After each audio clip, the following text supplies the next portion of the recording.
Buenas tardes, un gusto estar nuevamente aquí con todas y todos ustedes. Les saludamos, les damos la bienvenida para esta charla, este acto denominado Revisitar el exilio republicano en México y la desaparición forzada de personas. Les agradecemos su presencia, les informamos que en nombre del colectivo Cartagena Piensa estamos en el 17º programa trimestral. Este es uno de los actos de este programa, en este caso en colaboración con la Asociación de Memoria Histórica de Cartagena y de manera especial con dos profesoras que van a intervenir desde la Ciudad de México y con el profesor Enrique Corazza, también perteneciente a una institución de investigación mexicana que nos acompaña aquí presencialmente. Voy a dar paso a unas breves explicaciones técnicas sobre este acto porque estamos de una manera también innovadora utilizando un formato híbrido, es decir, que contamos con este auditorio aquí en la Biblioteca Ramón Alonso Lucy, pero también contamos con las dos ponentes de la Ciudad de México y, por otra parte, con un público que está conectado vía streaming. Es decir, que tenemos, digamos, 4 escenarios de manera múltiple conectados que buscamos llegar a todos los públicos y con lo cual esta actividad que presentamos el día de hoy también nos lleva un paso más allá en este intento de difusión de la cultura a todos los lugares y los puntos geográficos. El acto, por tanto, se está grabando y va a ser luego difundido por el canal de YouTube del colectivo Cartagena Piensa y por las distintas redes sociales con las que cuenta nuestro programa. Como sabéis, Cartagena Piensa es una iniciativa que lleva ya más de 6 años, como decía antes, 17 programas, que tiene un modelo de gestión mixta entre el Ayuntamiento de Cartagena a través de la Concejalía de Cultura y un grupo promotor, un grupo de ciudadanas y ciudadanos que dinamiza el programa, organiza las actividades y, en fin, da la forma final que tiene el programa y que vosotras y vosotros podéis ver. Dentro de estas actividades pues hay una gran variedad de contenidos, un público también muy diverso, descentralizado. Colaboramos con una red muy amplia de organizaciones, de instituciones, entre ellas la Asociación de Memoria Histórica de la ciudad y la Universidad de Murcia también. Estamos, como siempre, abiertos a vuestras aportaciones, a vuestras sugerencias, a vuestras temáticas de interés para seguir conformando estos programas a futuro. Pueden seguirnos a través de la página web cartagenapiensa.es, de las redes sociales, Facebook, Twitter, Instagram y YouTube. Bien, paso entonces a dar inicio al acto formalmente.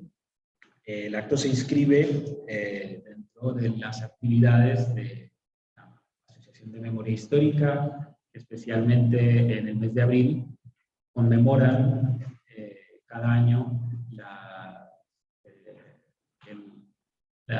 el origen de la Segunda República Española y los posteriores hechos asociados a la Guerra Civil, a las represalias que tuvieron o sufrieron los sectores democráticos tras el fin de la guerra, con los años de la dictadura, y lo que ha sucedido posteriormente, que es todo un esfuerzo de reconstrucción de la memoria histórica de la nación y de la sociedad española.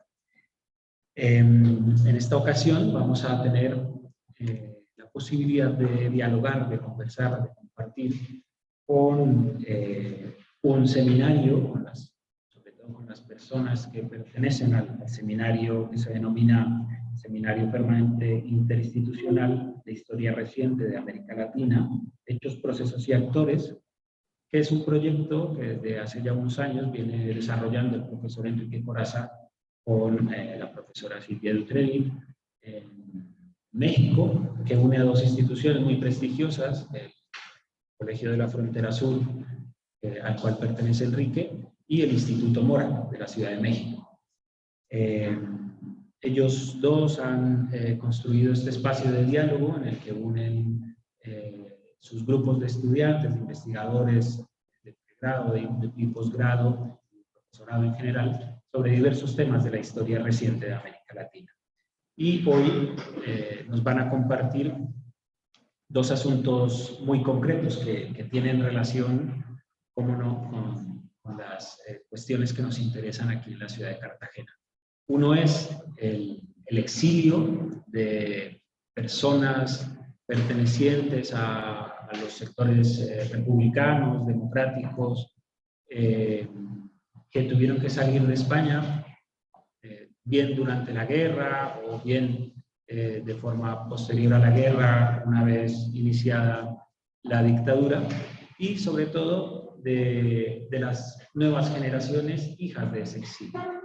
Ese va a ser uno de los temas, y el otro va a ser la desaparición forzada de personas, sobre todo los esfuerzos que vienen haciendo investigadores e investigadoras en México para hallar, encontrar, ubicar, hacer también lo que aquí en España, en la región, se viene haciendo, un catálogo de los lugares donde están los restos de personas que sufrieron desaparición forzada o desaparición forzosa.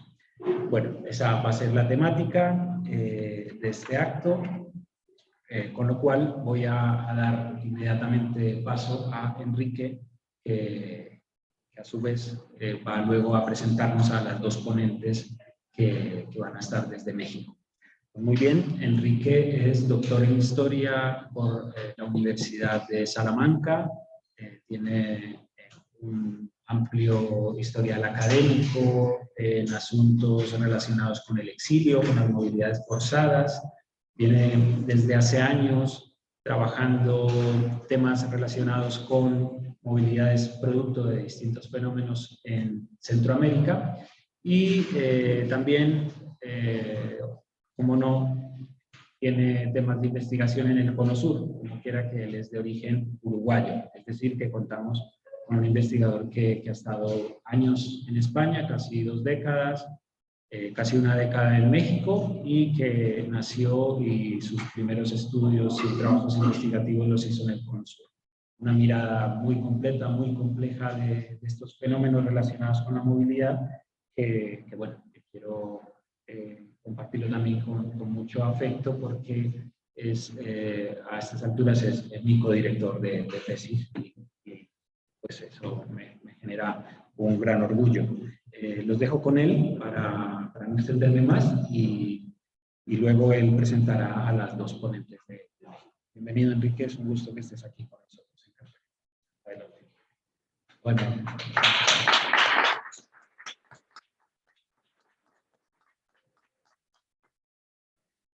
Buenas tardes a todos y a todas.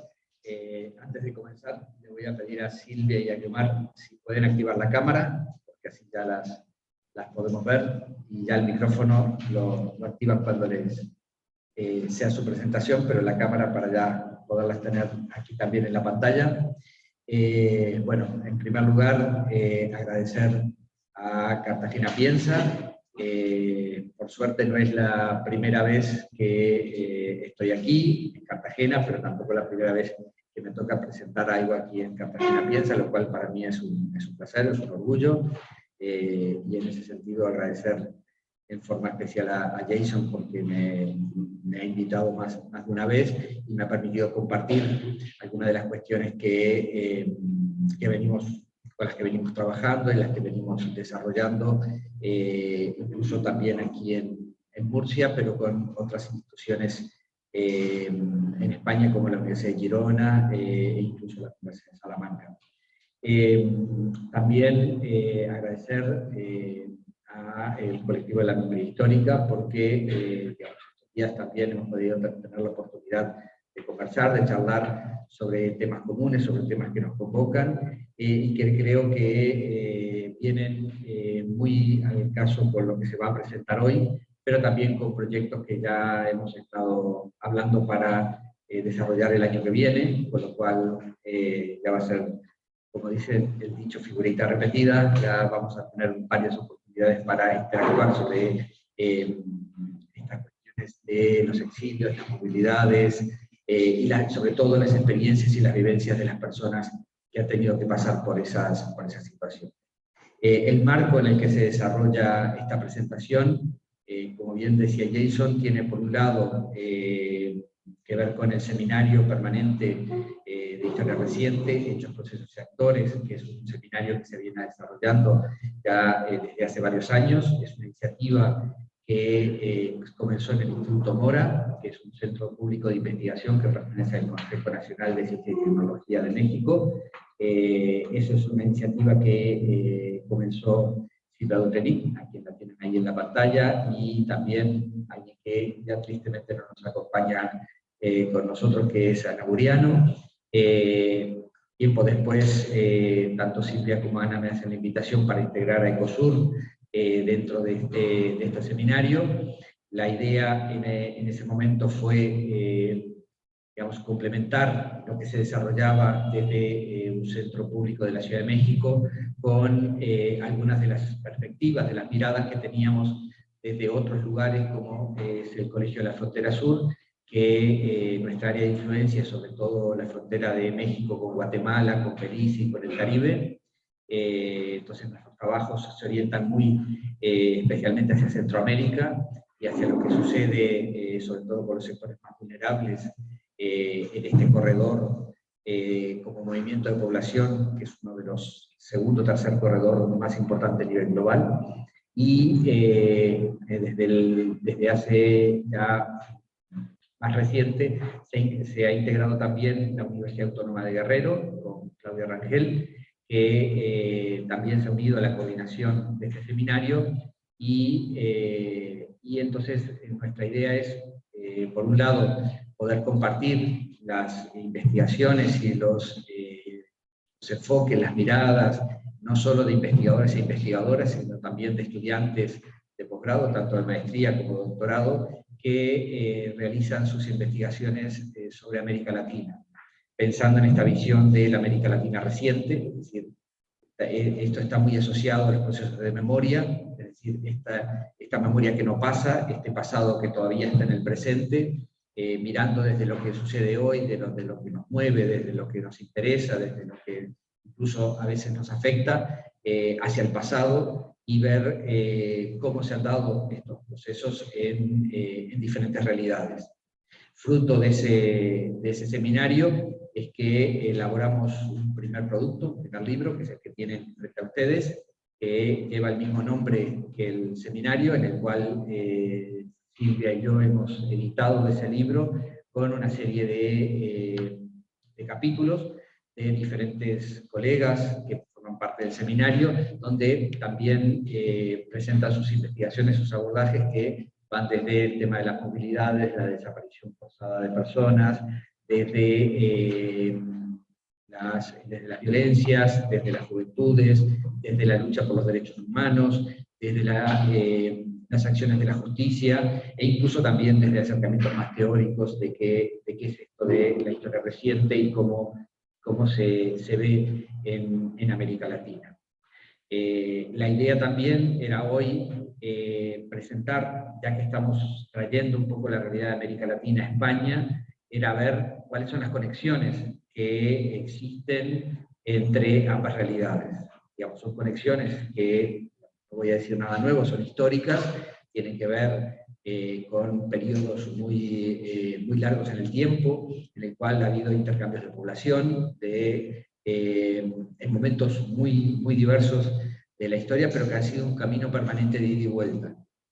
Un camino en el cual en algunos momentos tocó no solo a españoles y portugueses, sobre todo si pensamos en la península ibérica, dirigirse hacia América, y en otros momentos les tocó a argentinos, uruguayos, chilenos, brasileños, centroamericanos, mexicanos venir hacia España, a veces tristemente por momentos traumáticos, como fueron los conflictos armados, las dictaduras militares o gobiernos autoritarios que hicieron que las personas se tuvieran que mover de forma forzada y tuvieran que cruzar el charco buscando esa seguridad perdida o tratando de salvar la vida.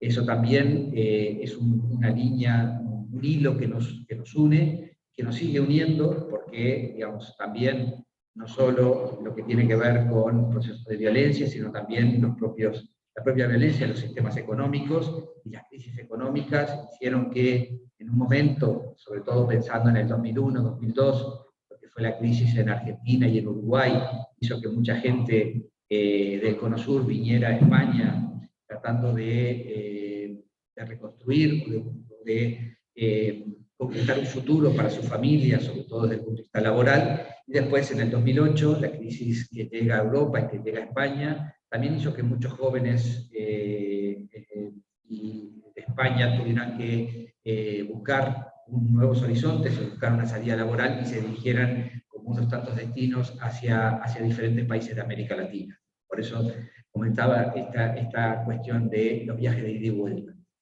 También este otro tema que tiene que ver con estas violencias que se traducen en la desaparición forzada de personas. Eso es algo que España lo vivió durante todo el periodo, sobre todo el periodo del franquismo, y que en América Latina tristemente sigue siendo una realidad hasta el día de hoy. También, tanto como Guiomar como Silvia nos van a mostrar que esos procesos no solo tienen que ver con dictaduras, no solo tienen que ver con conflictos armados, sino se dan incluso en países que formalmente son democráticos.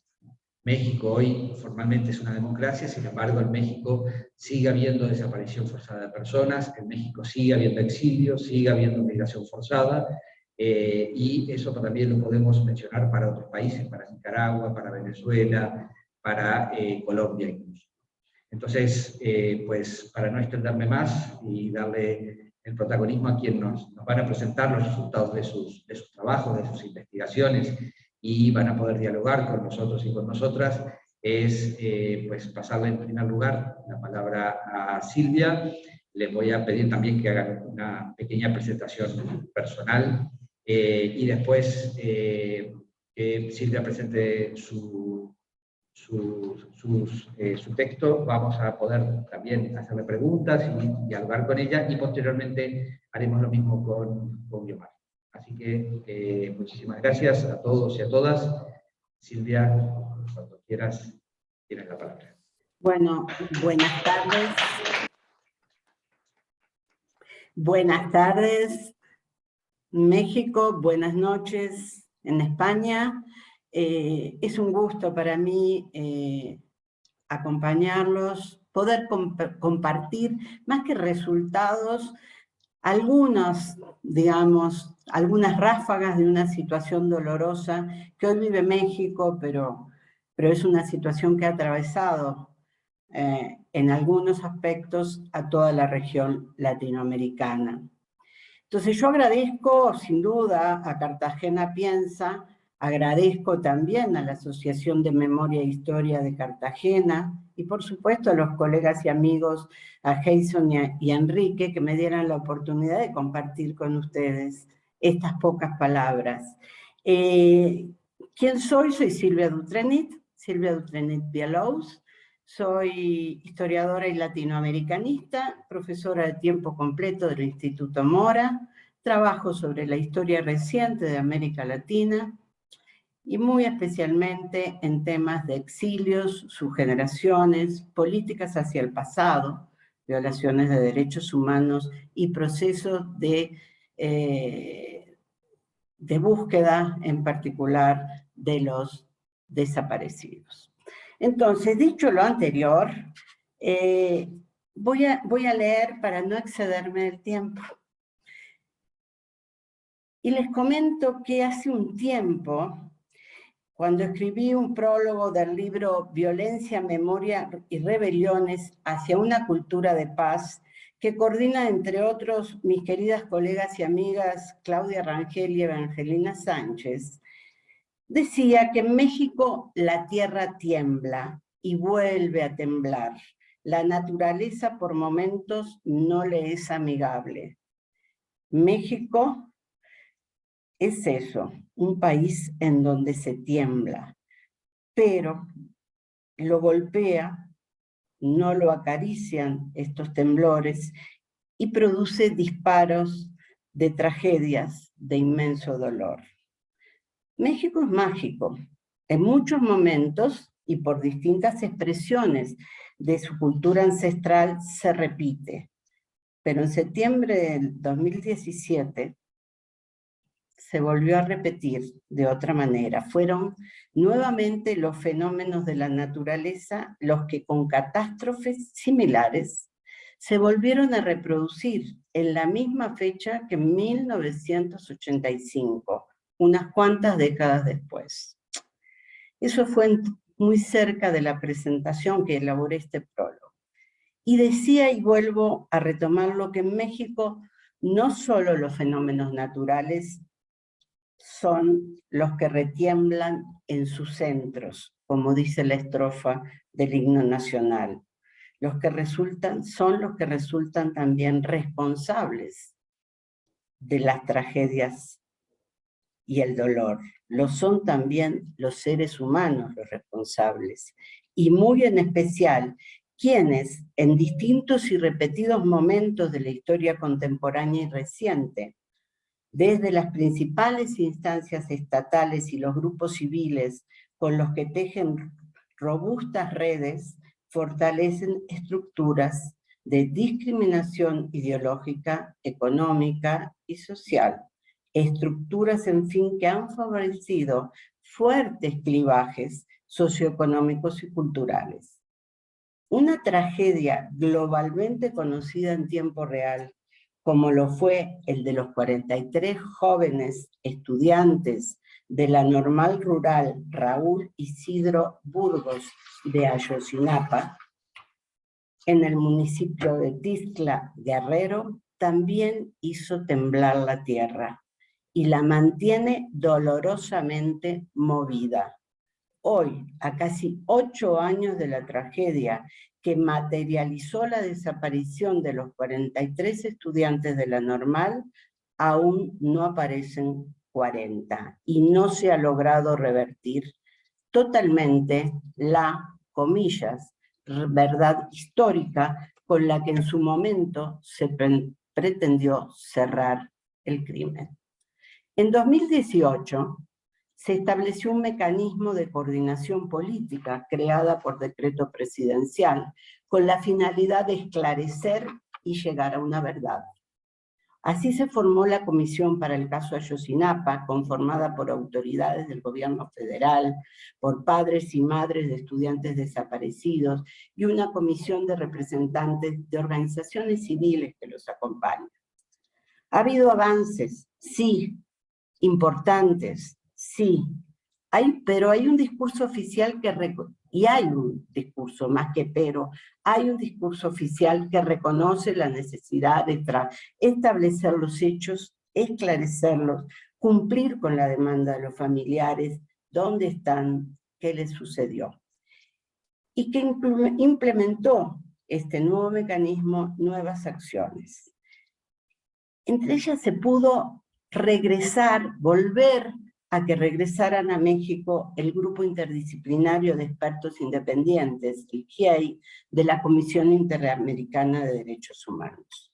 Ahora bien, el GIEI reveló en su tercer informe de marzo de 2022 que integrantes de las Fuerzas Armadas sabían que los 43 estudiantes serían secuestrados en septiembre de 2014 por criminales, así como que también conocían que luego de desaparecerlos alteraron las escenas del basurero de Cocula, donde se decía oficialmente que habían sido incinerados.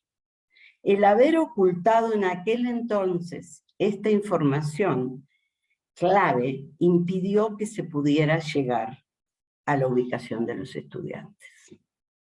En la presentación de este tercer informe, el 28 de marzo de este año, el grupo de expertos exhibió un video inédito en el que se ve a un número aproximado de 12 integrantes de la Secretaría de Marina manipulando el basurero de Cocula antes de la llegada de personal de la entonces Procuraduría General de la República.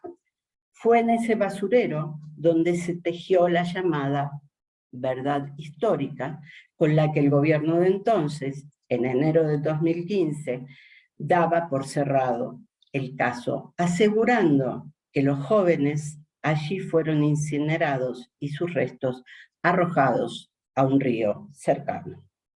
En el informe del GIEI, a la vez, se evidenciaron algunas circunstancias y muchas responsabilidades basadas en fuentes visibles. No obstante, se insistió en trabas incrustadas en el sistema político mexicano. En tal sentido, los padres de los 43 estudiantes desaparecidos manifestaron su molestia y desazón porque la Secretaría de la Defensa Nacional y la Marina han seguido obstaculizando las investigaciones. Esas trabas incrustadas en el sistema político nacional son expresión de una impunidad estructural construida firmemente desde hace décadas. Sin duda, la brutalidad producida por los humanos contra sus semejantes nunca deja de sorprender, de producir dolor en medio de la tragedia e indignación.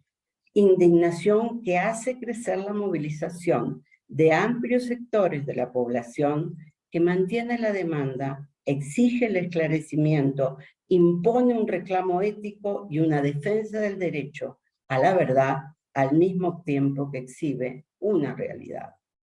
Sin duda que el 26 de septiembre de 2014, otro México se mostraba frente al mundo.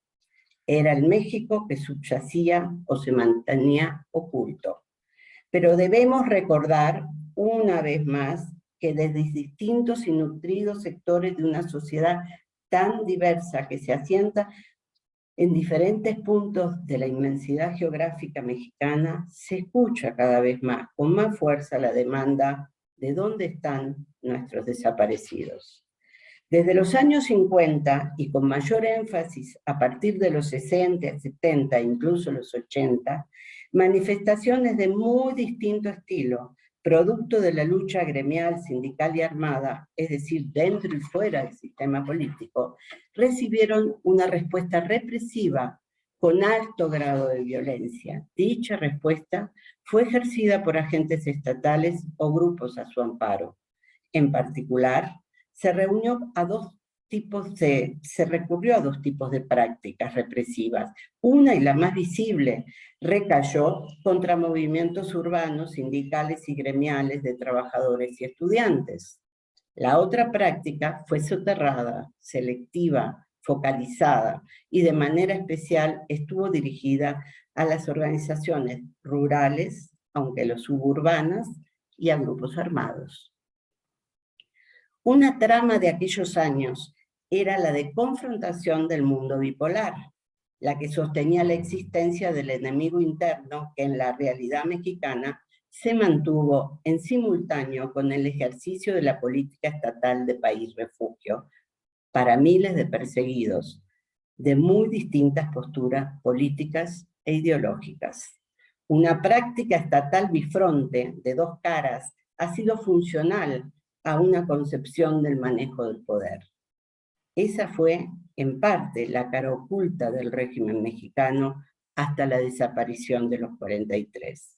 Lo ocurrido a los normalistas de la Escuela Normal Rural Raúl Isidro Burgos, localizada en Ayotzinapa, Guerrero, tierra de múltiples luchas y marcada por el dolor de tantas violaciones a su gente, retiró totalmente el velo que cubría las prácticas represivas, la impunidad estructural. Y se puede afirmar que se quitó definitivamente en la medida que fue desde los años 80 cuando comenzó a cobrar fuerza la legitimidad de los reclamos ante violaciones de los derechos humanos y con ello se abrió una senda en el ámbito internacional. Pero la violencia no cesó. Una recurrencia hacia acciones violatorias de derechos humanos con causales multifactoriales que con los años ha desembocado en una crisis humanitaria desconocida en este país. En los tiempos de la Guerra Fría, la estrategia gubernamental de desaparición de opositores estuvo presente.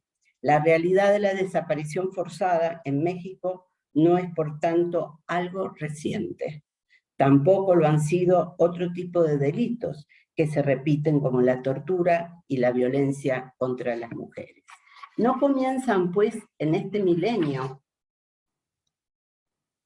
Hay historias sobre ello.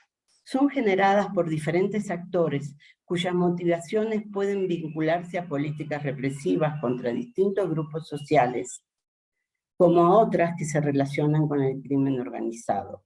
Ante lo que sucede, es posible sostener que existe responsabilidad estatal por acción u omisión en cualquiera de estas décadas. No se debe olvidar que México no fue ajeno a la incorporación de la doctrina de seguridad nacional, que derivó en el ejercicio sistemático de políticas represivas dirigidas contra los subversivos. Se los identificó nacionalmente como enemigos internos, traidores a la patria, y se buscó su aniquilación, lo que a su vez provocó la instalación de una lógica belicista. De los años de la Guerra Fría y de la Guerra Sucia en México, caracterización por cierto extendida, pero a la vez muy cuestionada, se tiene un saldo de víctimas de desaparición, tortura y espacios clandestinos de detención que aún se mantienen en la penumbra. No así para quienes personal o colectivamente lo han vivido desde entonces.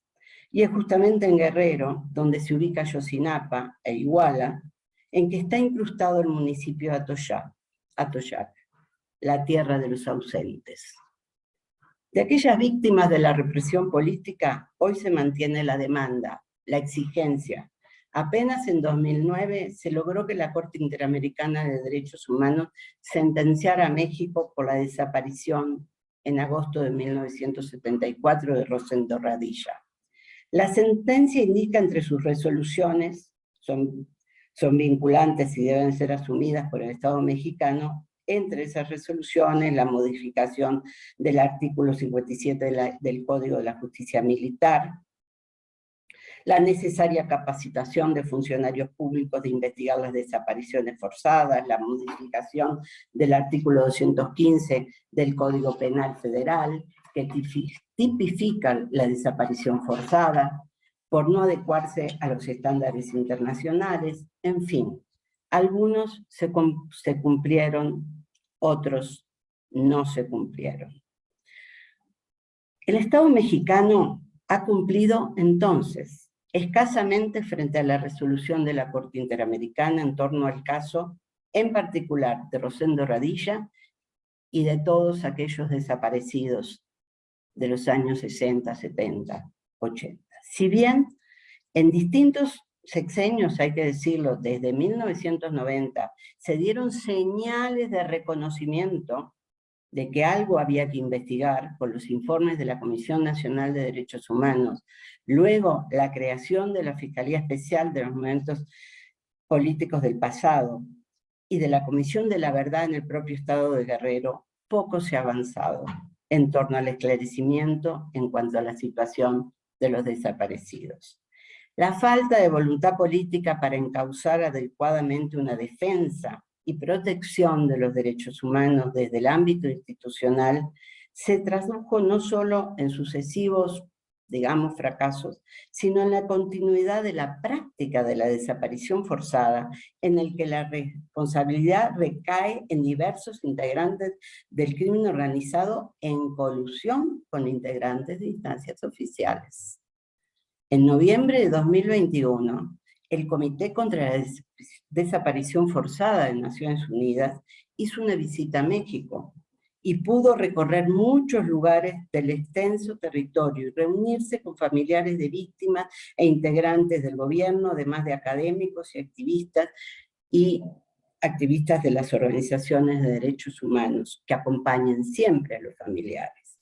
Según las cifras oficiales disponibles al 26 de noviembre de 2021, se encontraban registrados en México 95.121 personas desaparecidas, de las cuales 112 habrían desaparecido durante los días de la visita del comité. Cuando se presentó el informe, en abril pasado, la cifra de desaparecidos estaba alrededor de 98.000, casi 3.000 desaparecidos más en estos pocos meses. En México, a lo largo y ancho de su inmenso territorio, se camina sobre fosas y sitios de exterminio, como lo llaman los colectivos de familiares. A los más de 1.200 desaparecidos de la represión política marcada en el arco temporal de la Guerra Fría, se le han sumado desde 2006, cuando se declara la guerra contra el narcotráfico, estas decenas de miles y miles, y seguramente, mientras estamos reunidos ahora, están desapareciendo más personas. Si bien recientemente también se conformó una comisión por la verdad y el esclarecimiento de aquellas víctimas de la represión y de la que esperamos y reclamamos alcanzar el compromiso, hoy son decenas de miles de familiares de las otras víctimas quienes exigen atención para encontrarles. Desde hace años y con distintas modificaciones, se han creado instancias como la Comisión Nacional de Búsqueda, las comisiones estatales, la Comisión de Atención a Víctimas, pero aún hoy se puede decir que el Estado mexicano tiene una inmensa deuda con las víctimas y los familiares. Por eso, y no por menos importante, hay que compartir que hoy, 10 de mayo, mientras las madres están manifestándose en el centro de la Ciudad de México, desde donde estoy hablando, desde la Ciudad de México, pero no desde el centro.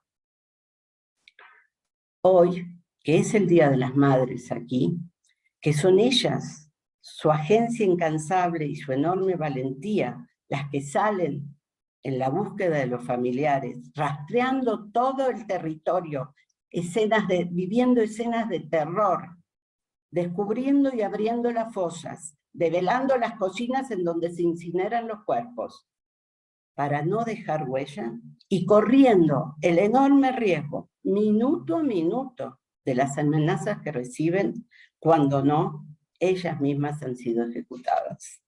Valientes y admirables madres, hoy y siempre, con ustedes, con enorme reconocimiento y cariño desde la academia, las acompañamos. Muchas gracias.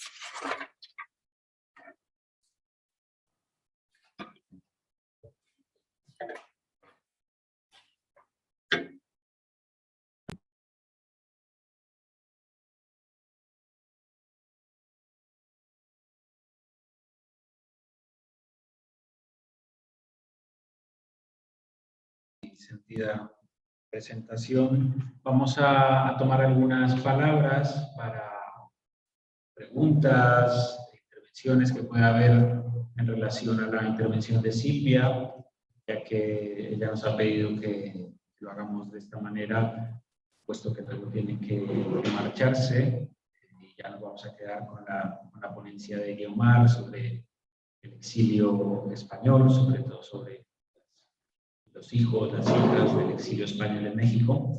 Pero antes, entonces, si tenemos alguna pregunta, alguna intervención de parte del público. Bueno, aquí tenemos una intervención. Pues, Silvia y Guiomar, podéis observar.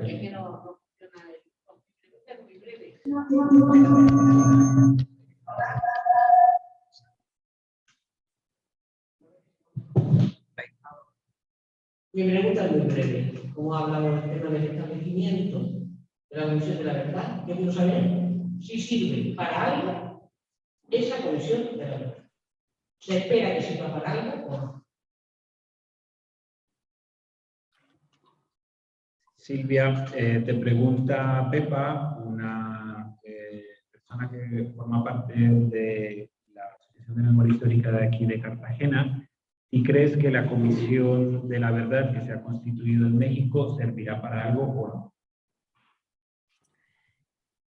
Esta comisión de la verdad que se formó ahora más recientemente, hay dos, la de Ayotzinapa en particular y la otra para los casos de la represión política de los años 60, 70 y 80. Bueno, uno tiene la esperanza, pero no puede decir si va a servir o no. Uno tiene la esperanza. Es importante que desde el principal micrófono del Estado se diga que hay que investigar, que se diga que hay que formar esta comisión, que se forme la comisión. A mí personalmente, conociendo otras experiencias regionales e internacionales, me hubiera gustado que fuera una comisión independiente, que no fuera una comisión en donde también están funcionarios del Estado. Eso no me hubiera gustado, no tengo nada en particular con alguno de los integrantes, pero la figura no me gusta, me parecía que tenía que ser independiente. Pero bueno, la esperanza es lo último que se pierde.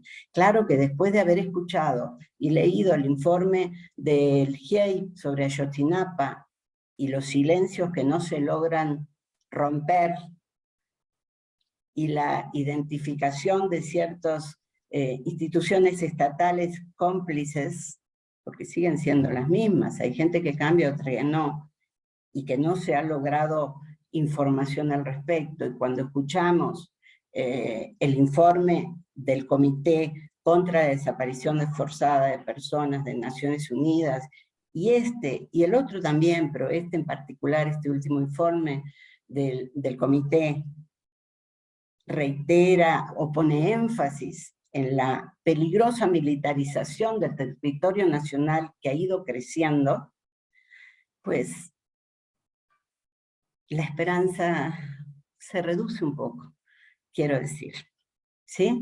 No sé si me entienden, creo que hay que hacer todo lo posible, pero veamos, le tengo más de alguna manera confianza al trabajo y a la búsqueda ciudadana, por lo menos para los desaparecidos de los últimos años y de hoy mismo.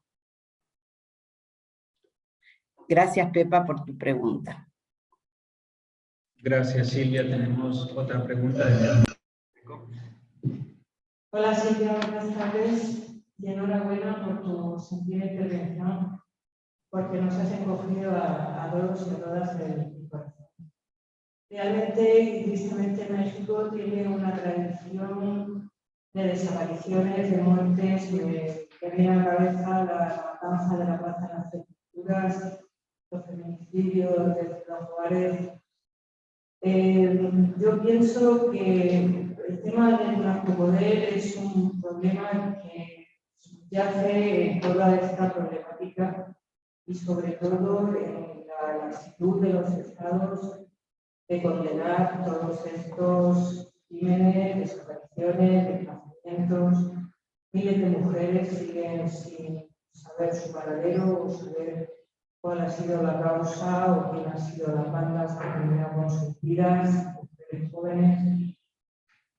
Creo que Estados Unidos está haciendo muy poco por ayudar a México. De hecho, es uno de los países de mayor consumo de la droga que se produce en México. A mí me gustaría saber, tú como académica y como conocedora de la historia y de las causas sociales históricas que causan todo esto, si hay alguna fórmula, si hay alguna luz de esperanza, si hay alguna manera, aparte de la que ya has comentado de la participación ciudadana, qué fuerzas se pueden unir, qué tiene que cambiar, cómo se puede atajar todo esto. Un país tan maravilloso, tan lleno de vida, de tradiciones, de cultura, de valores, de gente maravillosa. ¿Cómo podría terminar todo esto? Gracias. Jason, perdón, pero yo No logro escuchar. Nos escuchamos. Muy bien la pregunta, Silvia. Te hago un pequeño resumen. Pregunta también la compañera que ¿cómo podría México salir de esta situación desde tu perspectiva académica? ¿Qué posibilidades hay de que la sociedad responda o pueda salir de una situación en la que además hay muchos factores como el narcotráfico, como la influencia de Estados Unidos y digamos una larga sucesión de violencias?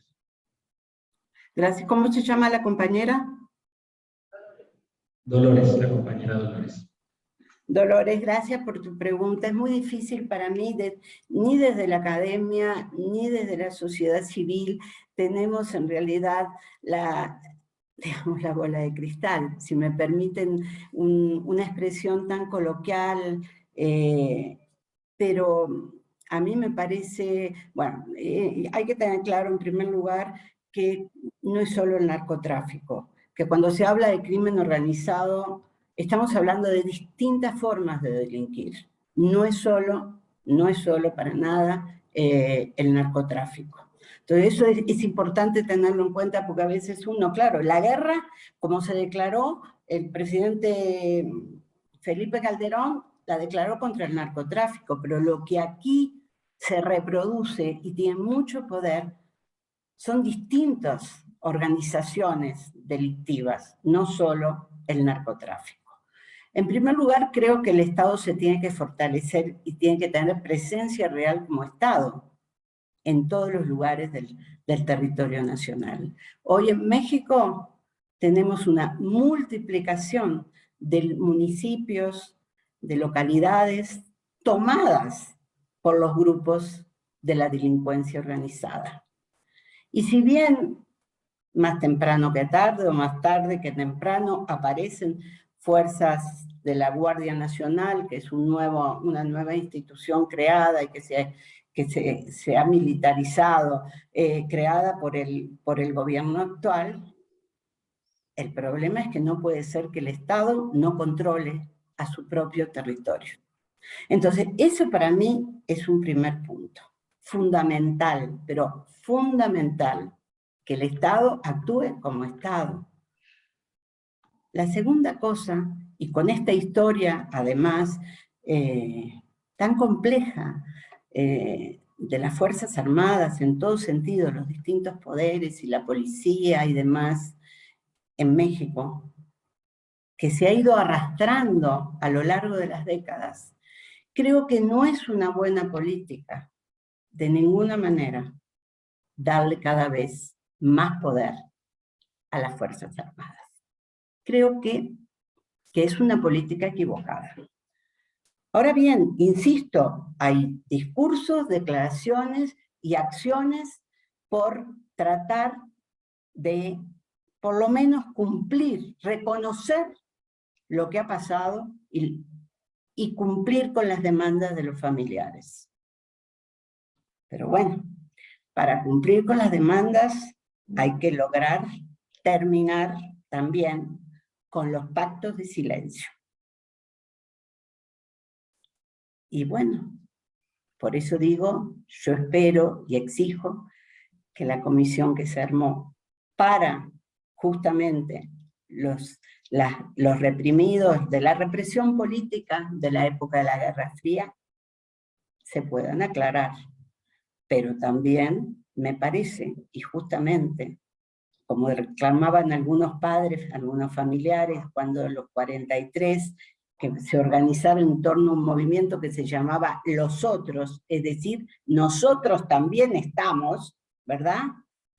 Me parece que está la crisis humanitaria, que como les comentaba, aquí la fuerza la tienen hoy, y sobre todo mujeres, pero no solo mujeres, la fuerza la tienen las madres, las abuelas, las tías, las esposas, que salen con pico y pala y tratando de formarse en el terreno de la búsqueda, de formarse como con los principales, digamos, instrumentos teóricos, conceptuales y prácticos que le pueden dar los antropólogos, los arqueólogos. y salen a buscar. ¿Por qué pasa esto?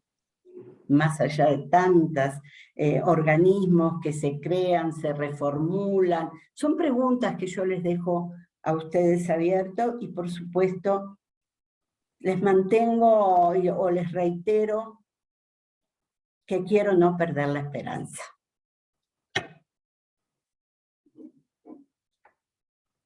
Gracias, Silvia. Si no hay otra pregunta adicional aquí en el auditorio, podríamos... ¿Hay una más? Bueno, podemos... tenemos una última pregunta, Silvia.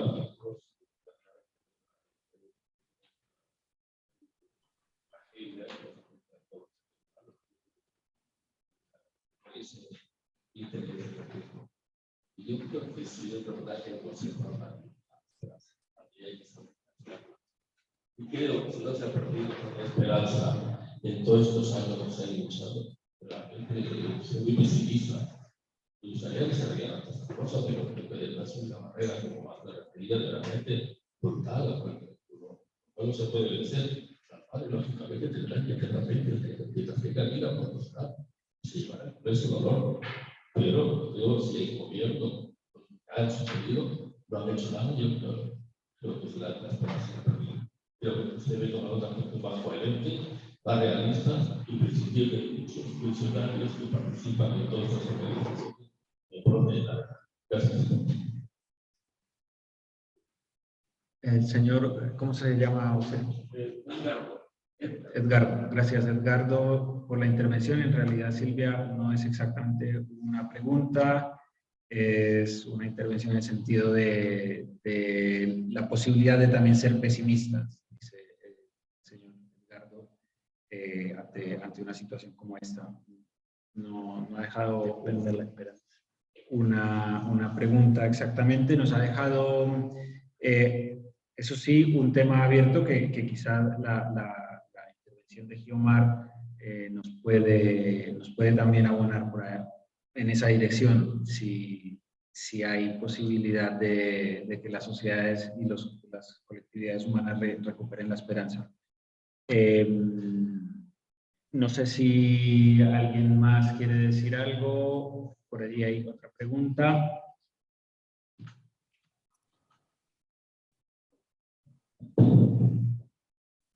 Sí, bueno, buenas tardes. Mi nombre es María José. Y yo lo que quería preguntar, la muerte que están habiendo, los asesinatos de los periodistas, parece que hoy han asesinado a dos mujeres periodistas. Todos estos periodistas que han muerto, ¿todo esto está relacionado con lo mismo? Es mi pregunta. A ver si la entendía María José. María José, hablas de un tema absolutamente presente, que son las ejecuciones y desapariciones, pero ejecuciones de periodistas. En efecto, es uno de los graves problemas que estamos viviendo en México. Inclusive asociaciones internacionales han reclamado sobre esto. Y si yo no me equivoco, alguna alusión debe haber en la carta que el Parlamento Europeo le mandó al presidente Andrés Manuel López Obrador. Pero no sé, no lo recuerdo exactamente, pero en todo caso sí. Claro, por supuesto que en muchos casos debe haber una actuación, una responsabilidad de algunos de los grupos del crimen organizado, sin duda. ¿Cómo vamos a negar eso en lo que estamos hoy viviendo en México? Pero vuelvo al tema central. ¿Dónde está el Estado? ¿Dónde está el Estado que debe proteger inclusive a muchos de los periodistas que denunciaron que eran amenazados y requerían ser protegidos?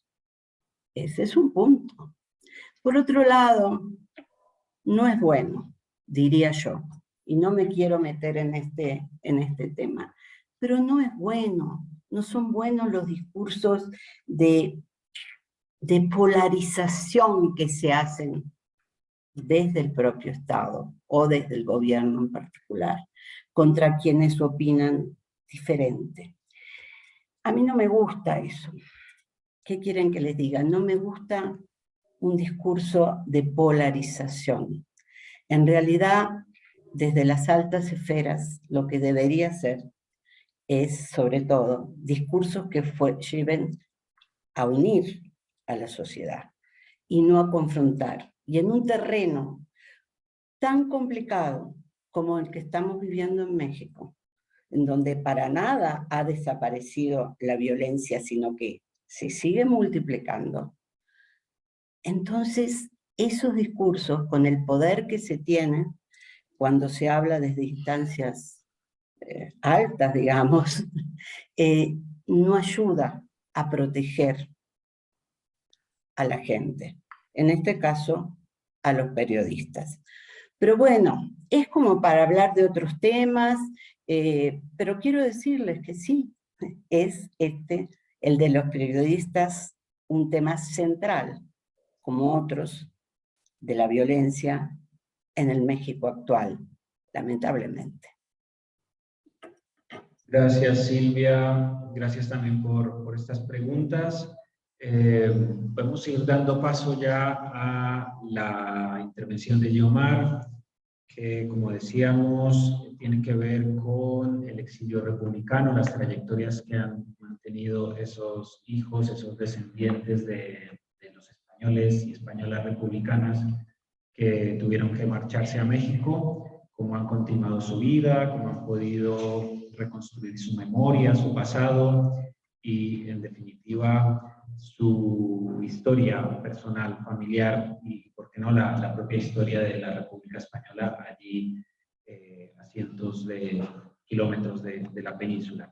Pues, Yomar, si te parece, y con la venia de Silvia, a quien agradecemos de paso, te damos la palabra, Yomar. Adelante. Muchas gracias, Jason. Una cosa antes de empezar es que Silvia tiene en el chat un último comentario sobre su presentación y no quería que se le escapara verlo, porque es un comentario muy, muy pertinente, muy bueno. Entonces quería avisarte, Silvia, que tienes de Marta Rojas un comentario, una participación sobre tu magnífica conferencia, la cual, de hecho, voy a utilizar como punto de partida para iniciar la mía. Primero y antes que nada me quiero hacer eco de los agradecimientos que ha hecho la querida Silvia, tanto a Cartagena Piensa como a la Asociación de Memoria Histórica de Cartagena, también a Enrique y a Jason por tenerme aquí, y sobre todo a Enrique, a Silvia y a Ana, que ya no nos acompaña, por haberme invitado a participar en este estupendo seminario que para mí fue un oasis en un momento además de profunda crisis personal con el doctorado, que supongo que más de uno sabrá a lo que me refiero, esta soledad y esta sensación, ¿no?, de estar aislado cuando se está tan profundamente metido en un tema. Entonces, entrar al seminario fue para mí la oportunidad de dos cosas. La primera, encontrarme en un espacio de intercambio no solo académico, sino de interés personal, de pasión personal, en los mismos temas que a mí me apasionaban, pero también empezar a darme cuenta cómo otros temas se vinculaban al mío, y creo que al final del día ese es el propósito de la charla de hoy, tanto en el libro como producto del seminario, como en el seminario, como en esta charla, hablar de cómo los temas que nos atañen, violencia, desaparición, exilio, migración, en América Latina y en la península ibérica, son temas presentes, son temas duros, constantes, y a los que tenemos que hacer cara desde varios frentes: la academia, la sociedad civil, la educación. Entonces, yo voy a aprovechar la estupenda presentación de Silvia para iniciar la mía hablando precisamente del exilio republicano español en México como un privilegio. Hace unos años, en el 2012, de hecho, hace 10 años, ¿cómo se va el tiempo? Ya estoy en esa edad en la que empiezo a alarmarme de cómo se va el tiempo. Yo era parte de la mesa directiva del Ateneo Español de México, que es una institución republicana creada en el exilio por el exilio republicano español en México, y era la encargada de comunicación y vinculación social. En esa época, la entonces Comisión de Derechos Humanos del Distrito Federal, ahora el Distrito Federal ha muerto, somos Ciudad de México, es la Comisión de Derechos Humanos de la Ciudad de México, nos contactó porque querían trabajar con nosotros en un proyecto de derechos humanos contra el franquismo desde México. Es decir, querían hacer una suerte de querella mexicana a la imagen y semejanza de la querella argentina. Yo fui la encargada de llevar ese proyecto y desde el principio fue profundamente problemático. ¿Por qué? Porque precisamente, para quien no lo tenga claro, voy a puntualizar. La Comisión de Derechos Humanos del Distrito Federal, o ahora Ciudad de México, es la oficina del Defensor del Pueblo de la ciudad. ¿Vale? Nosotros lo llamamos Ombudsman, ahora Ombudsperson, pero es la Defensoría del Pueblo. Entonces planteaban desde el Ombudsman, primer visitador y segundo visitador, hacer una querella que involucrara necesariamente a los exiliados y a los descendientes del exilio para poder llevar a tribunales internacionales el caso, como se estaba haciendo en Argentina. No se planteaba llevarlo directamente a tribunales españoles, después del auto a Garzón esto no resultaba siquiera posible, pero se planteaba llevarlo sobre todo al Tribunal Interamericano. Yo desde el principio, junto con otros miembros de la comunidad, vimos la imposibilidad de lograr esto porque la figura precisamente con la que se estaba intentando hacer esta querella, que es la figura que se utiliza en Argentina, es la de la desaparición forzada. ¿Por qué? Porque en el derecho penal internacional la desaparición forzada no prescribe, nunca. La persona se presume viva siempre. Es parte precisamente de por qué se puede, sin importar el tiempo que haya pasado, 2, 3, 10, 20, 80 años, se puede de oficio perseguir a la desaparición forzada como un crimen internacional.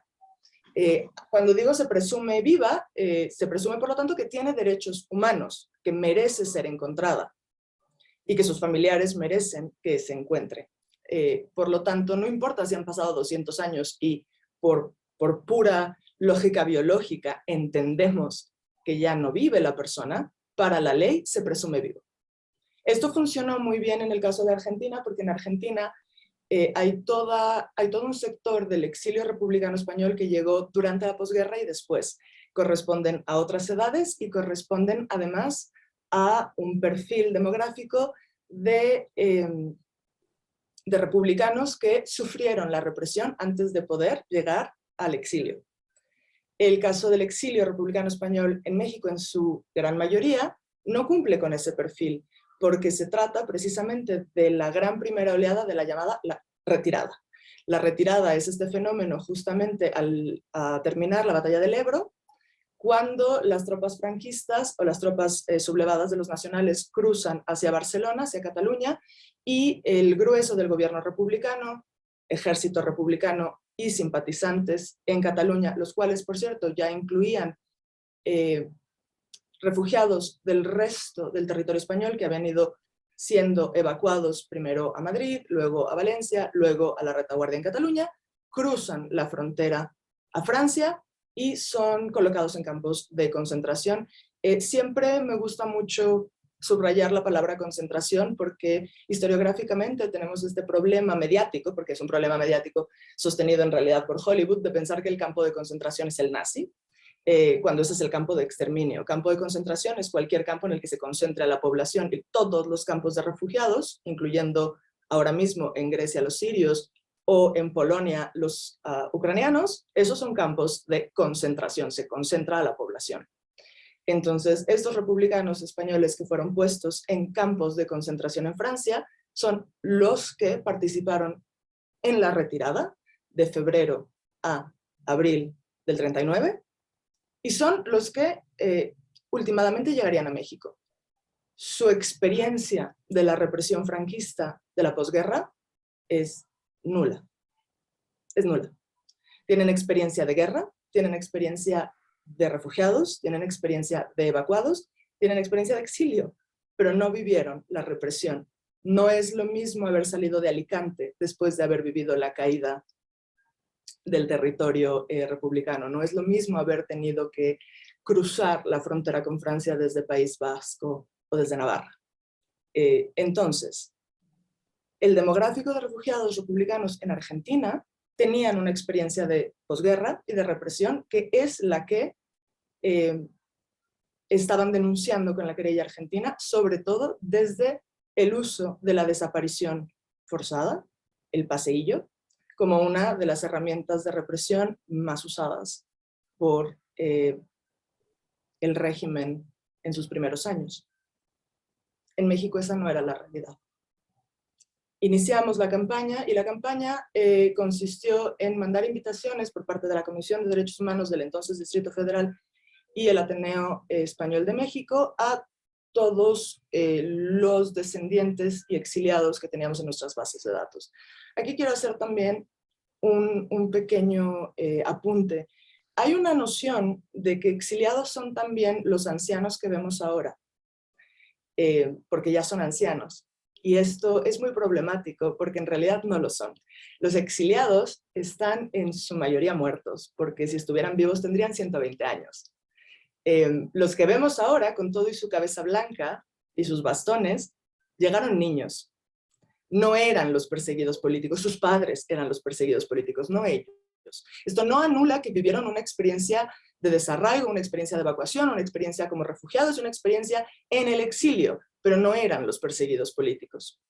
Entonces, este es un primer problema. Un segundo problema es todo lo que constituye la memoria como un aglutinante identitario, que en su caso es heredada, tan heredada como sería en mi caso, como nieta. Se les ha contado, de poco se acuerdan, y de las cosas que se acuerdan, en su mayoría, son aquellas cosas que impactan a un niño. Recuerdo en una entrevista, hace más de 10 años, cuando empecé con este tema, un señor que en esa época ya tenía 60 años, que recordaba en el barco, en el Niasa, como el chef, que era un vasco muy grande, muy grande, muy grande, en un encuentro de box organizado de improviso en el barco, había roto las costillas a un boxeador que se hacía llamar profesional, el cual, ¿no?, simplemente le dio 2 golpes en las costillas a los lados y lo rompió. Claro, esta es la imagen que recuerda a un niño pequeño de su trayectoria en el Niasa. Entonces, bueno, esto es un problema, porque cuando se les manda estas invitaciones a los exiliados, se asume como exiliados a quien ahora tiene 70 u 80 años, pero en realidad no son los exiliados. Hay tanto las asociaciones de la sociedad civil para la recuperación de la memoria como las asociaciones que buscan justicia vía la vía legal, como los propios académicos, están cometiendo una serie de errores importantes. En fin, se envían y empezamos a recibir una serie de respuestas que a mí me llevan a cuestionarme el concepto del propio privilegio en el exilio republicano español en México. La respuesta más importante, o por lo menos para mí la más significativa, fue la del profesor Néstor de Buen. Néstor de Buen fue hijo de exiliados republicanos españoles, de hecho él llegó niño, un importante abogado de derechos humanos en México y profesor de la Facultad de Derecho en la UNAM, en la Universidad Nacional Autónoma de México, y escribió una respuesta muy breve que decía: curiosa cosa la que ahora me piden todos estos años después que me declare víctima, cuando he sido un privilegiado. Claro, es que ahí está la cuestión. Para el exilio, como comunidad, su realidad fue la de un fenómeno cultural mexicano, que en realidad tuvo unas posibilidades de asimilación en la vida social, cultural y política mexicana, pese a las primeras imposiciones del gobierno vinculadas al artículo 33 que imposibilita a los extranjeros residentes en México la participación en política. Pese a ella, incluso su participación política en tanto que descendientes, fue una experiencia de privilegio, fue una experiencia de reconstitución de la vida de libertad, de posibilidad de hablar, de expresar, de recordar. Por lo tanto, la comparación con la represión, la pérdida y la violencia en la posguerra resultaba casi vergonzosa para el grueso de la población, de la comunidad del exilio en México. ¿Cómo iban ellos a compararse con sus familiares que se habían quedado y habían terminado desaparecidos? Habían terminado ejecutados, habían terminado encarcelados, habían tenido que hacer uso del extraperlo, habían tenido que hacer uso del mercado negro, habían tenido que hacer uso incluso de la prostitución en caso de mujeres. ¿Cómo podían los exiliados compararse con eso para reclamarse víctimas en un tribunal internacional? Evidentemente el proyecto nunca llegó a buen cauce. Uno de los siguientes problemas a los que nos enfrentamos fue a que muchos de estos hijos de exiliados, ya para ese momento mayores de los 50 años, muchos incluso ya ancianos, encontraban que había algo en el discurso de declararse víctimas desde México que sonaba a criticar al gobierno mexicano, que sonaba a quejarse del trato que habían recibido en México, en el contexto en el cual empezaba hace 10 años a ser cada vez más evidente lo que estaba pasando a raíz de los descubrimientos de las narcofosas, a raíz de la guerra contra el narcotráfico del presidente Felipe Calderón. Cada vez era más evidente la violencia y la impunidad a esa violencia que se vivía en México por un sector general de la población que no afectaba a los descendientes del exilio y que declararse víctimas en esa circunstancia frente al trato preferencial que habían recibido por el gobierno mexicano resultaba problemático. 2 años después, en el 2014, Amnistía Internacional España vino a México a intentar retomar este proyecto. Nuevamente, todo el marco legal en el cual querían retomar el proyecto surgía desde la experiencia de la posguerra. Volví a ser la encargada de la vinculación con las víctimas que no se consideraban víctimas. Y aquí viene el tema al que yo me aboco como académica, que es justamente la posibilidad de la autorreferencialización en el uso de las categorías y la necesidad que tenemos como investigadores de reconocer la agencia de nuestros sujetos de estudio en el momento de nombrarse a sí mismos. Es imposible declarar víctima a quien no se percibe como víctima y a quien además tiene una profunda conciencia de que fue su hermano o su primo o su padre el que se quedó allá, quien fue víctima. Quien además es consciente de que sus connacionales, ahora connacionales, pues son tan mexicanos como ellos los que están sufriendo violencia. Y esto es un aprendizaje que yo llevo a la academia, pero que constantemente procuro señalar también en casos de la sociedad civil y el trabajo de derechos humanos en torno a la memoria del exilio y a los paralelismos que se buscan hacer desde las asociaciones de recuperación de la memoria histórica de España en México. He trabajado muy de cerca con Emilio Silva en la Asociación para la Recuperación de la Memoria Histórica y una de las cosas que hemos intentado hacer es justamente tender puentes desde el intercambio de experiencias y empezar a entender qué es lo que cada parte narrativamente puede aportar para procurar una memoria completa o lo más completa posible, tomando en cuenta las limitaciones epistemológicas propias de la memoria, de la experiencia de la guerra civil, el exilio y la posguerra. Cada experiencia en este sentido va a ser profundamente diferente y las categorías con las que las personas se autoidentifican son las que tenemos que tomar en cuenta. El exilio, por ejemplo, que es la palabra que yo he estado usando, porque es la palabra que utilizamos para esta presentación, no es una palabra incluso con la que yo me sienta cómoda, porque cuando reviso los testimonios, cuando reviso las memorias, cuando reviso las anécdotas, cuando reviso las entrevistas, difícilmente se refieren a sí mismos como exiliados. Siempre, desde la guerra hasta su muerte, los republicanos en México se refieren a sí mismos como refugiados. Son sus hijos, son sus nietos, y es el Estado mexicano quien se refiere a ellos como exiliados. Curiosamente, este término va a entrar en boga en el momento en el que sus hijos y sus nietos y las instituciones del exilio y mexicanas van a estar en contacto con los exilios uruguayo, argentino y chileno, que sí usaban el término exilio como forma o categoría de autorreferencialidad.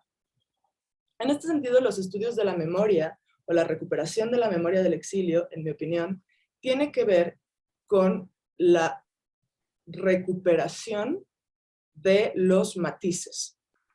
Tradicionalmente ha habido dos líneas de estudio de la memoria en el exilio. Una, propuesta por las doctoras Dolores Pla y Clara Lida, tiene que ver con la voluntad de memoria del exilio, expresada en la creación de instituciones del exilio, de editoriales del exilio, de libros del exilio, de estudios del exilio, de y sobre el exilio escritos y producidos por el exilio, que difícilmente hablan de la experiencia del exilio y de hecho no hablan de la experiencia de la guerra.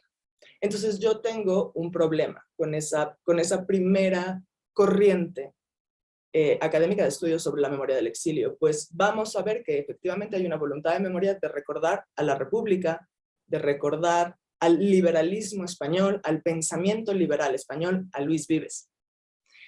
Pero no va a haber en esa producción ni de instituciones ni de conocimiento un marcado reconocimiento a la guerra o a la experiencia de desplazamiento forzado.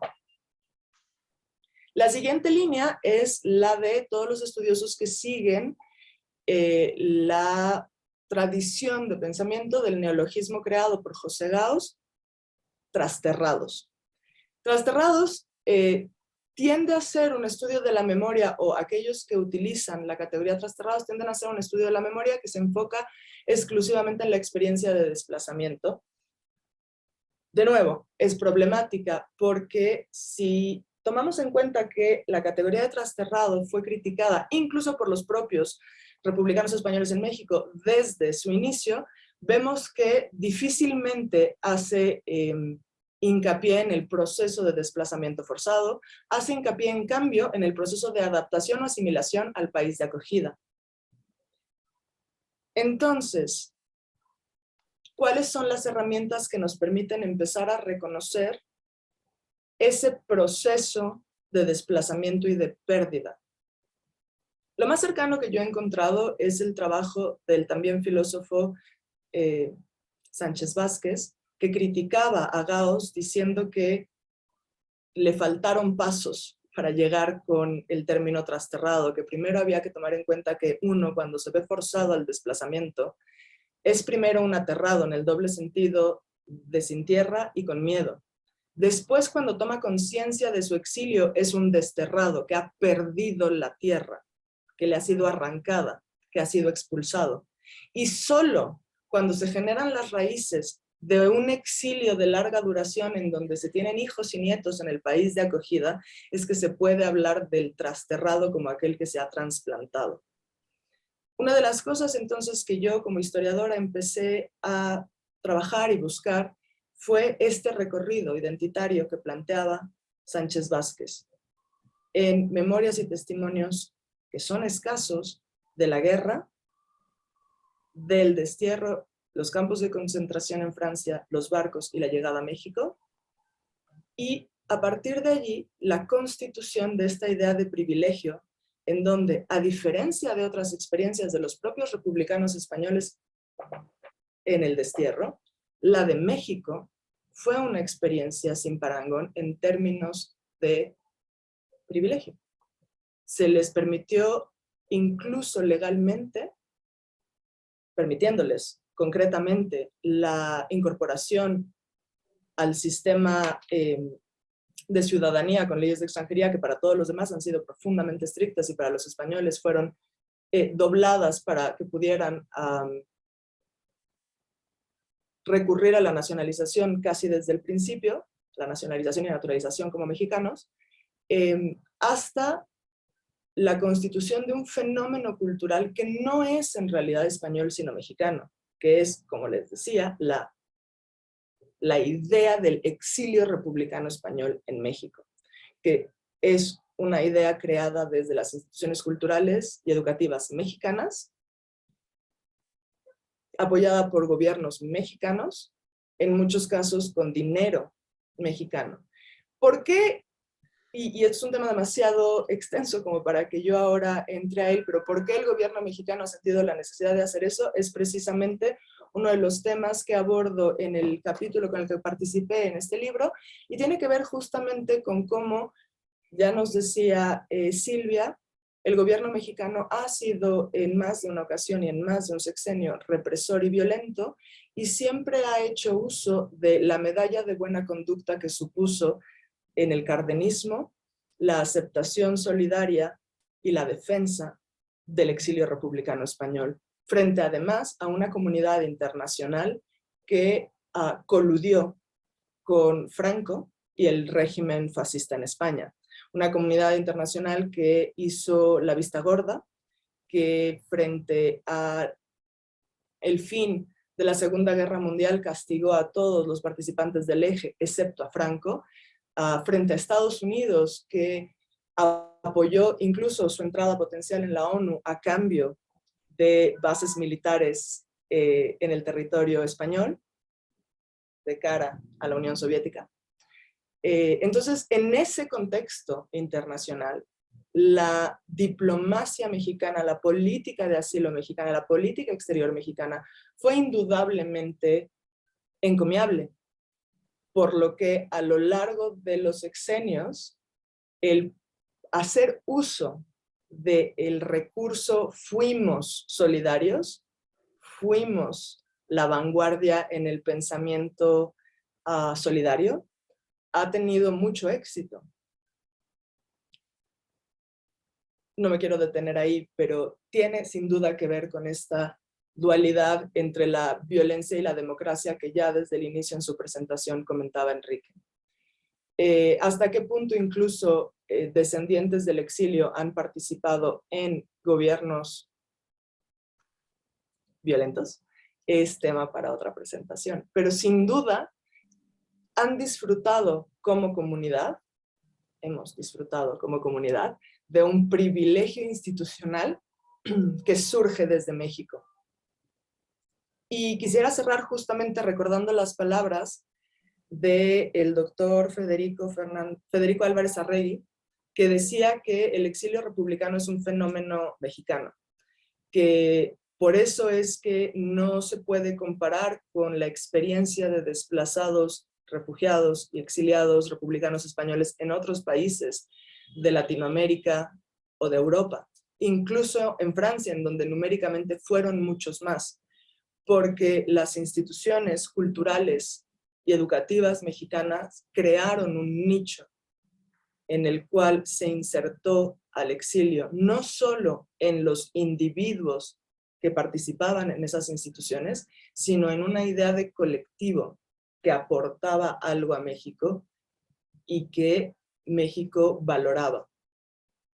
Esta relación dual y sinérgica México-exilio da como resultado un privilegio que incluso comparado hoy en día con el trato a otros grupos migrantes, a otros grupos de desplazados, es problemático y se tiene que empezar a trabajar, se tiene que empezar a analizar a la luz de la conciencia de las violencias que se viven en México y de los potenciales puntos estratégicos a favor y en contra a lo largo de 80 años de la perpetuación de estos privilegios. Muchísimas gracias a todos.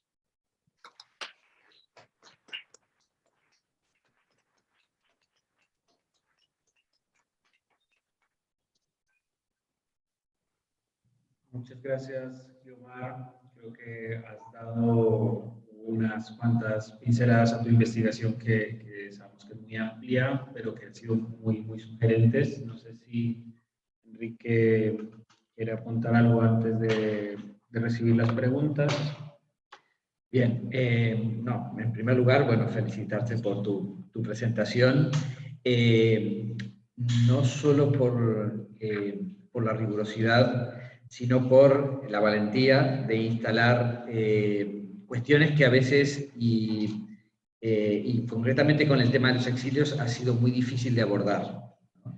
Esta cuestión de quién tuvo la oportunidad de salir, de quién tuvo los recursos, para quién fue posible, para quién no, o estas cuestiones de las recepciones y los privilegios en la recepción o las dificultades en la recepción. Esas son cuestiones que son muy difíciles de abordar en los tiempos cortos, en los tiempos de cuando han terminado estos procesos dictatoriales o de conflictos armados, pero con el tiempo no dejan de ser dificultosos, se siguen reproduciendo y se siguen manteniendo. Y además de instalar este otro tema que, digamos, hoy en Europa está muy presente, ¿no? De estas dobles morales, ¿no? Y dobles situaciones de los dobles raseros que se utilizan, ¿no? Y más allá de la situación terrible que están viviendo las personas, en cómo a algunos colectivos se les da todas las oportunidades para ser recibidos y para insertarse, e incluso hasta jurídicamente, y a otros se les está deportando en el mismo momento. Digamos, en el caso de América Latina es claro que es lo que está pasando con el colectivo venezolano, y en el caso europeo lo que está pasando con Ucrania. Es decir, esto no disminuye en nada lo que le está pasando a la población de Ucrania o a la población de Venezuela, pero sí está mostrando el doble rasero que los gobiernos están utilizando a la hora de cómo considerar a unos u a otros. Entonces ahí nos metemos en las cuestiones de cómo, esto que tú comentabas de la instrumentalización política que se hace de una situación, y cómo la política, digamos, atraviesa estas cuestiones y comienza además a generar también algo que comentaba Silvia, es estas bipolaridades o estas diferenciaciones entre migrantes buenos y migrantes malos. Y eso, digamos, en el caso de México también es algo bastante presente, no solo con el tema que nos comentaba Guiomar del exilio, sino también con el tema de las migraciones, no solo con las migraciones forzadas, sino con las migraciones en general, ¿no? De cómo México es reclamante frente a Estados Unidos, que Estados Unidos le dé un trato a su población migrante, a la población mexicana migrante en Estados Unidos, con todo derecho y legitimidad, pero a la hora de actuar frente a otras poblaciones migrantes, como la población centroamericana, las poblaciones caribeñas, las poblaciones de los distintos países de África, no actúa de la misma forma que reclama Estados Unidos.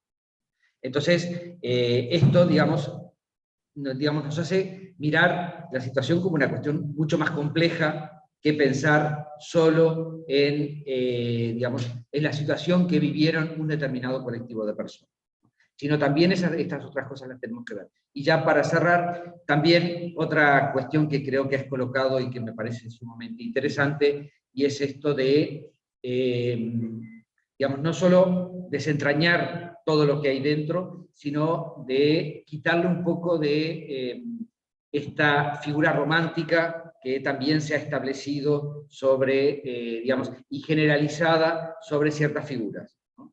Y mostrar, como por ejemplo, que los exilios también están atravesados por cuestiones de clase, por cuestiones de género, por cuestiones de diversidad sexual, por cuestiones de racialidad, es decir, y no todas las personas, aún provenientes de una misma situación en un mismo lugar, son tratadas de la misma forma.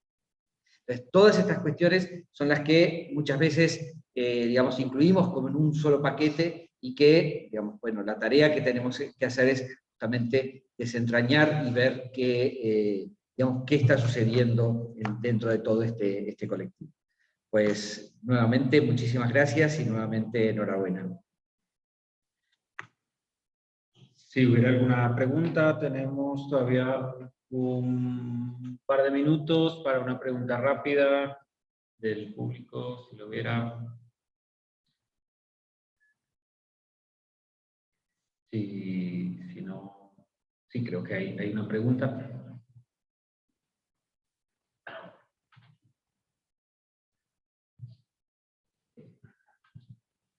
Más que una pregunta, me gustaría hacer un comentario y comentar un poco al hilo de lo que decía Enrique de la bipolaridad.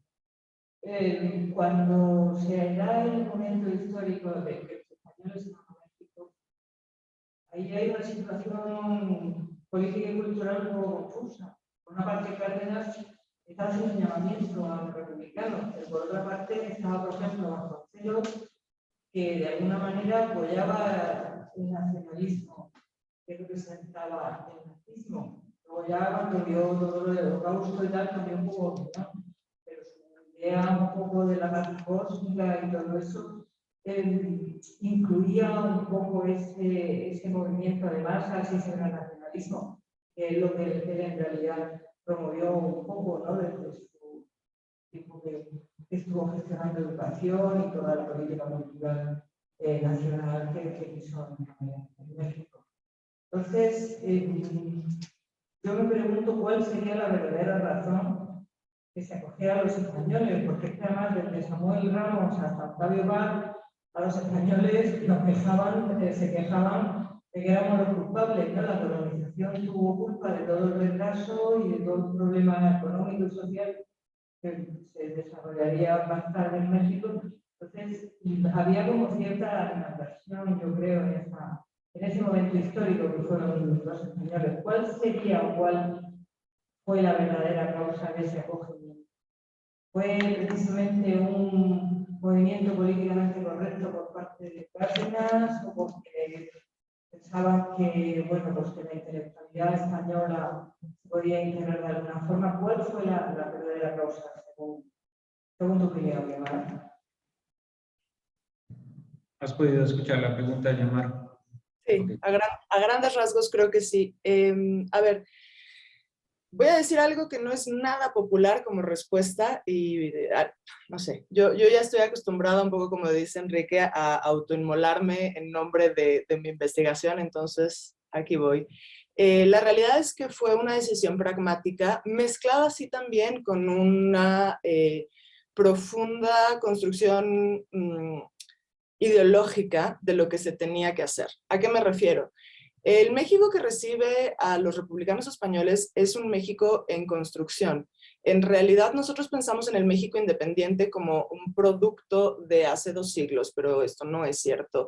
La realidad es que una vez consumada la independencia, México vivió un proceso de inestabilidad política, social, económica durante básicamente un siglo, en donde pasábamos de ser imperio a ser república, a ser imperio, o sea, cada tercer día, un poco parecido de todas formas a lo que fue el siglo XIX español también, si pensamos en la cantidad de guerras civiles, problemas precisamente dinásticos y lucha entre conservadores y liberales, muy parecido. Entonces, realmente es con la conclusión de la Revolución Mexicana que surge lo que entendemos como la República Mexicana moderna. Énfasis en república, o sea, realmente la República Mexicana moderna como una república laica, presidencialista, con 3 poderes, ¿no? Ejecutivo, legislativo, judicial, con instituciones del Estado. Entonces, este es un proyecto que es postrevolucionario y realmente le toca a Lázaro Cárdenas, al general Cárdenas como presidente, su establecimiento. Él va a hacer la última etapa de la revolución, que es dejar la lucha armada y construir las instituciones de la República Mexicana que cumplan con los ideales de la revolución. Reparto agrario, socialización de la educación, etc. Todos estos principios profundamente paralelos a los de la República Española, la Segunda República Española. Entonces, desde el 31 y antes de Lázaro Cárdenas ya había relaciones, y históricamente las hubo, metrópolis-colonia y luego en la independencia, hubo una relación España-México continua. Para cuando viene el surgimiento de la Segunda República Española, en este momento de construcción de la República Mexicana moderna, es bastante estrecha la comunicación, son bastante similares los objetivos. Por lo tanto, México va a ver a la República Española como una república hermana, con objetivos similares. Por eso va a ayudar en la medida de sus posibilidades, mandando algunos rifles de la revolución, incluso durante la guerra civil. Por supuesto, ese es el punto. Nosotros veníamos de nuestra propia lucha armada, no había recursos materiales para una ayuda formal durante la guerra a la República, pero sí que hubo una intención de ayuda en otros sentidos, en denuncia pública, en términos justamente de la comunidad internacional, en todos los acuerdos que se hicieron para la evacuación de población civil durante la guerra, ya sea de los niños como de los primeros intelectuales que llegaron a México en el 38 a formar la Casa de España en México, que luego sería el Colegio de México. Entonces, este intercambio y esta ayuda era por principio. Eran repúblicas con objetivos muy similares de socialización de los recursos. Y ambos, además, surgiendo de países que salían de una lógica terrateniente y explotadora, hacia una idea de industrialización y reparto más justo de los recursos. Entonces, esa parte sí existe unos objetivos comunes, una solidaridad natural. Luego viene el tema del exilio y de Samuel Ramos y de Octavio Paz y de Neruda. Hay que tomar en cuenta primero a Neruda y a sus yacús a partir de Lorca. O sea, yo sí creo que Lorca, en este sentido, hay que leerlo y entenderlo como un mártir, porque es precisamente por su ejecución que empieza a resultar evidente que hay que ayudar para que esto no vuelva a suceder. Entonces, Neruda crea una campaña internacional a todo aquel librepensante intelectual que resulta muy difícil de no hacer eco de ella, que resulta muy difícil no sumarse a ella, que resulta muy difícil decir que no es abominable lo que está pasando en España. Entonces esto va a pasar tanto en países de Latinoamérica como en países anglosajones. Aldous Huxley, por supuesto también tenemos a gente como Hemingway, como Orwell, o sea, hay estas figuras, Camus, todas estas figuras que participaron con la República, que van a hacer una fuerte campaña de denuncia. Entonces es muy difícil que los intelectuales activos en otros países, incluyendo México, no se unan a estas campañas. Entonces, por supuesto que es honesta la participación de gente como Isidro Fabela o Samuel Ramos o Alfonso Reyes en estas campañas. Es una postura política que se comparte en el mundo intelectual antifascista. Corte B, cuando están los refugiados, de hecho en los campos de concentración de Francia, y se sabe que se van a morir porque realmente Francia no está proponiendo nada para solventar su situación. México, y aquí está donde me autoinmolo, nos gusta decir que México le abrió las puertas a los republicanos españoles sin ningún tipo de filtro, no es cierto. Hizo una criba, y esa criba incluyó a todas aquellas personas que podían servir para el propósito de terminar de construir las instituciones del Estado que Cárdenas estimaba fundamentales para la República Mexicana moderna. Instituciones que incluían el normalismo, las escuelas normales, la educación básica, la educación universitaria, las instituciones de gobierno, las instituciones financieras del gobierno, etc. Entonces, la primer criba que se hace, que son los primeros dos barcos del exilio, los más famosos, el Sinaya y el Ipanema, en realidad cuentan con gente que son o altos mandos del gobierno republicano, porque se está haciendo, digamos, ahí sí, un acto de asilo político a otro gobierno, o ejército, profesionistas, obreros cualificados, con una función específica. Las listas existen, ¿a dónde se va a ir cada uno de estos individuos? O sea, usted va a llegar a México para irse aquí, o sea, usted va a trabajar aquí. Entonces, hay una criba en donde se ve que hay individuos que pueden ayudar a construir el México que Lázaro Cárdenas quiere construir, además del asilo político al gobierno republicano y los altos mandos del ejército como tal. 2 años después, estos republicanos en México han hecho un excelente trabajo. Sigue habiendo republicanos en los campos de concentración de Francia, La Segunda Guerra Mundial está a todo lo que da, y ahí sí que ya va a haber una respuesta mucho más de la base de la pirámide de decir, bueno, está bien, ya tráetelos a todos, total, o sea, resultaron trabajadores 2 años después. Entonces, ¿cuál es la razón? La razón es, sí hay unos objetivos comunes, unas ideologías comunes y una solidaridad base, pero también hay un propósito de construir México con la mejor materia prima, y en ese momento la mejor materia prima estaba en playas congeladas del Mediterráneo francés. ¿Por qué no las iban a tomar?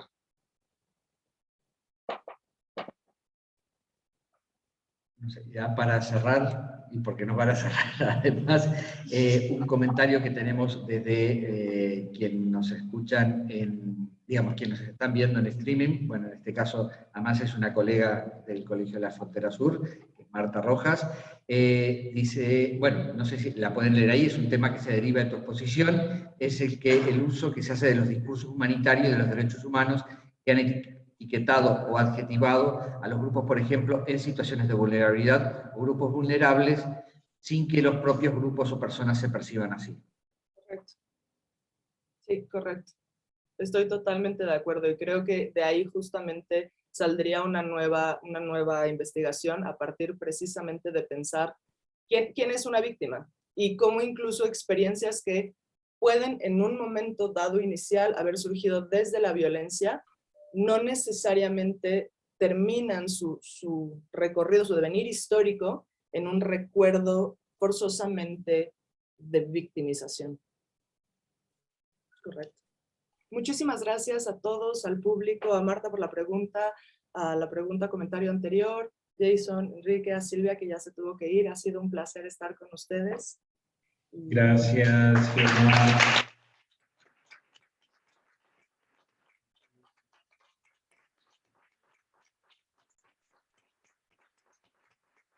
Y hasta la próxima. El auditorio atento hasta última hora, son las 10 de la noche aquí en España, así que tenemos ya que despedirnos. Te agradecemos mucho, esperamos por qué no contar más adelante con una nueva charla de tu parte. La verdad que ha sido muy instructiva, muy reveladora. Gracias al público aquí asistente, a todo el personal técnico, y con esto cerramos. Gracias también a las personas que nos han seguido vía streaming. Un saludo para todos, buenas noches.